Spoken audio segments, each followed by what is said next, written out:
할렐루야. 오늘도 새벽에 하나님께서 우리 모두에게 은혜를 주시기를 바라겠습니다.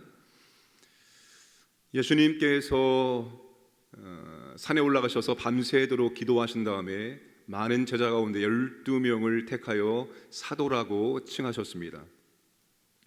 예수님도 공생의 사역 중에 정말 중요한 일들을 하기 전에는 더 많이 하나님께 기도하였습니다. 아마 예수님께서 밤새도록 기도하셨던 적이 3번 있었습니다. 12제자를 택하여 세울 때도 그리하셨고, 또 그리고 갈릴리 바다를 새벽에 걸어가시기 전에도 밤에 기도하셨고, 그리고 겟세마네 동산에서 십자가의 사명 감당하기 전에도 주님은 찬 이슬 맞아가면서 그렇게 기도하였습니다. 주님조차도 중요한 일들을 감당하기 전에 항상 하나님께 더 많이 기도했다는 것입니다. 우리도 마찬가지입니다. 인생을 살다 보면 하나님께서 더 많이 기도하게 할 때가 있습니다. 아니, 더 많이 기도가 필요할 때가 있습니다. 인생의 중요한 고비를 건너갈 때, 혹은 중요한 일들을 감당할 때 우리는 더 많이 하나님께 기도해야 되는 것입니다. 충분히 많이 기도하고 나아가는 일에는 후회가 없습니다. 그러나 기도를 적게 하고 충분히 기도하지 않고 무엇인가 진행하면 아쉬움이 따를 때가 많이 있습니다. 그러므로 지금 이 시간이 내 인생에 너무나 중요한 시간이다 생각되어지면 하나님께 더 많이 엎드려 기도하시고 하나님의 인도하심을 받으시기를 바랍니다. 우리 주님도 그렇게 충분히 기도하시고 12명의 제자를 사도로 칭하셨습니다. 12명의 제자들, 그들은 사도가 되었습니다. 그들이 주님께 제가 사도가 되기를 원합니다라고 손들어서 사도가 된 사람은 아무도 없습니다. 주님의 주권적인 선택에 의해서 그들은 많은 제자 가운데 12명의 사도가 되었습니다. 이것이 하나님의 은혜입니다. 하나님의 은혜이죠. 저와 그리고 지금 이 예배당에서 예배드리고 있는 교역자들, 하나님, 제가 목회자가 되기를 원합니다. 제가 주의 교회를 섬기는 사역자 되기 원합니다. 우리가 원해서 된 것이 아닙니다. 하나님이 많은 사람 가운데 택했기 때문에 우리가 지금 주의 교회를 섬기는 이러한 사역들을 감당하고 있는 겁니다. 되고 싶다고 해서 되는 것이 아닙니다. 하나님이 선택해 줘야지만 되는 겁니다. 그러므로 우리 선택받은 우리가 하나님의 교회를 섬길 때 이것이 은혜이고 이것이 영광이고 이것이 특권임을 알아야 됩니다. 교역자만 그런 것이 아니라 우리 모든 성도님들도 나를 성도로 부르고 나를 하나님의 교회를 섬기는 사역자로 부르신 것은 하나님의 은혜입니다. 항상 우리는 이것이 영광이고 이것이 특권임을 알고 특권 의식을 가지고 주의 몸된 교회를 섬겨 나아가야 하는 것입니다. 12명의 제자들을 잘 살펴보면은 다양한 사람들이 12명의 제자가 되었습니다. 어부, 세리, 열심당원, 그들의 출신과 성향은 다양했습니다. 이들이 함께 사도로 부름받아서 주님과 함께하며 나아갈 때 이들 안에 갈등이 없었을까요? 이들 안에 충돌이 없었을까요? 이들 안에 불협화음이 없었을까요? 당연히 있었겠지요.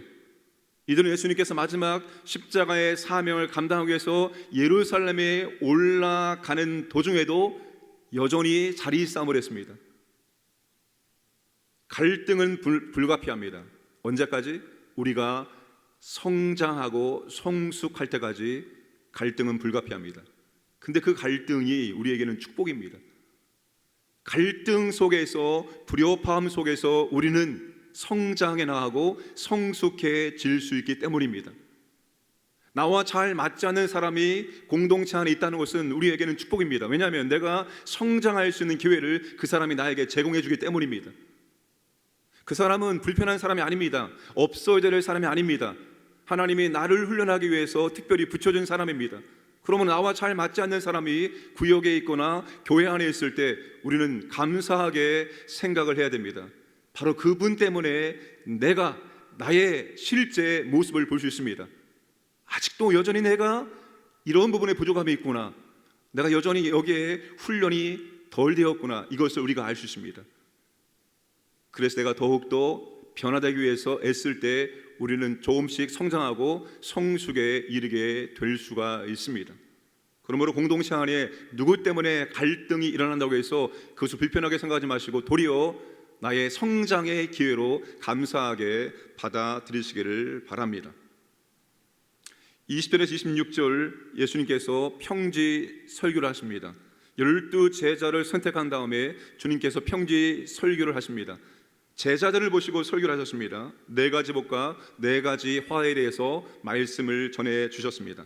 가난한 자, 줄인 자, 우는 자, 박해받는 자에게 복이 있다라고 말씀하십니다. 왜 그렇습니까? 23절 말씀을 함께 보겠습니다.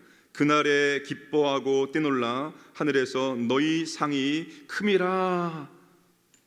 제자의 삶을 살아갈 때 영육이 가난하고 줄이고 울고 박해받을 때가 있습니다. 그때 우리는 어떻게 됩니까? 우리는 그때 정말로 기뻐해야 한다는 겁니다. 기뻐 뛰어야 된다는 것입니다. 왜 그런가 하면 너희의 상이 큼이라. 어디에서? 하늘에서 너희의 상이 큼이 때문에. 우리가 받을 상이 크기 때문에 기뻐해야 한다는 것입니다. 천국에 상급이 있다는 것입니다. 여전히 이것은 지금도 신학자들 사이에 논쟁이 되고 있습니다. 어떤 신학자는 우리가 천국에 들어가는 것 자체가 상이지 무슨 천국에 또 상이 있느냐라고 말하기도 합니다. 그러나 천국에는 분명히 상급이 있습니다. 바울은 부활장이라고 하는 고린도전서 15장에서 영광이 다르다라고 말합니다. 생각해 보세요. 그렇지 않겠습니까? 예수님 옆에 있었던 그 강도, 죽기 전에 주님을 영접함으로 그는 낙원에 갔습니다. 천국에 들어갔습니다. 그런 분과 이 땅에서 주님의 나라와 영광을 위해서 고난받고 순교해서 천국에 들어간 분, 그분들의 상급이 동일하겠습니까? 저는 그렇지 않다고 생각합니다. 분명히 천국에는 상급이 있습니다. 우리는 그 천국의 상급을 바라보면서 이 땅에서 제자의 삶을 살아가는 겁니다. 가난할지라도, 굶주릴지라도, 때론 눈물을 흘릴지라도, 때론 모함을 들을지라도, 핍박을 받을지라도 우리는 그것을 감내해야 됩니다. 이유는 천국에 우리에게 상이 주어지기 때문입니다. 이 땅에서 하나님의 사역에 동참을 하고 교회와 지체들을 섬기는 것은 절대로 공짜가 아닙니다. 하나님은 정확히 보시고 정확하게 계산해 주시고 정확하게 갚아주시는 공의로우신 하나님이십니다. 그러므로 우리는 억울해할 필요도 없습니다. 하나님이 다 보고 있고 이 땅에서 받지 못하면 우리는 천국의 상급으로 쌓인다는 것을 믿음으로 바라보고 오늘도 제자의 삶을 살아가야 합니다. 천국의 상급을 쌓는 신앙생활을 하시기를 주님의 이름으로 축복합니다. 저는 그런 마음이 있습니다. 우리 교회 모든 성도님들이 저보다 천국에서 더 많은 상급을 받기를 원합니다. 그렇게 목회를 하고 싶습니다. 저보다 더 많은 상급을 받을 수 있도록 저는 도와드리고 싶습니다.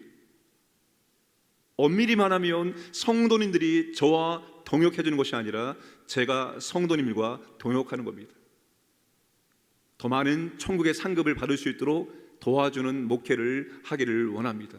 그러니 우리 모두도 이 땅에서 좀 더 편안하게, 좀 더 여유 있게 이런 신앙생활 아니라 내가 더 많은 상급을 쌓기를 바라는 마음으로 하나님이 기뻐하시는 그런 제자의 삶을 살아가시기를 주님의 이름으로 축복합니다. 이 시간 함께 합심하여 기도하겠습니다.